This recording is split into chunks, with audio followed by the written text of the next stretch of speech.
Men sizga bir haqiqatni aytmoqchiman. Men Barselona odamiman. Men doimo Barsachi bo'lib qolaman. Lekin bugun Realga tan berish kerak. Hech kim buni kutmaganda. Va hech kim bugun Fede Valverdedan hat-trick kutmaganda. Agar kimdir buni taxmin qilganini aytsa, demak u aldamoqda. Men hammasidan ham ko'ra jamoaviy harakatlarga qoyil qoldim.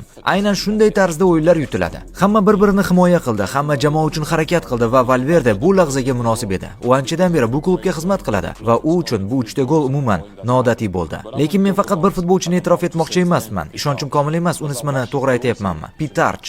Men uni diqqat bilan kuzatdim. U qanday o'yin o'tkazdi? U butun jamoa uchun mehnat qildi. Bilasizmi nima? Men bu futbolkaga nima qo'shishadi tushunmayman. Hozir albatta men hazillashmoqdaman, chunki men bu futbolkani kiymoqchi emasman, lekin agarda men uni kiyib ko'rsam, balki meni sochlarim ham o'sa boshlagan bo'lardi. Chunki ular unga aniq nimadir qo'shishadi. Chunki Real Chempionlar Ligasida o'ynaganida bu umuman boshqa hikoya. Men o'yindan oldin aytgandim. Real libosi bu turnirda katta vaznga ega. Bu turnirda shuncha g'alabaga erishgan jamoaga qarshi o'ynash bu katta bosim. Ha, bu bosim. Lekin har safar bu turnirda bu libosni kiyishganidan keyin bir xil narsa ro'y beradi. Futbolchilar go'yoki boshqacha bo'lib qolishadi. Ular chindan boshqacha. Ular farqli. Shu sababli ham Realga hurmat ko'rsatish kerak.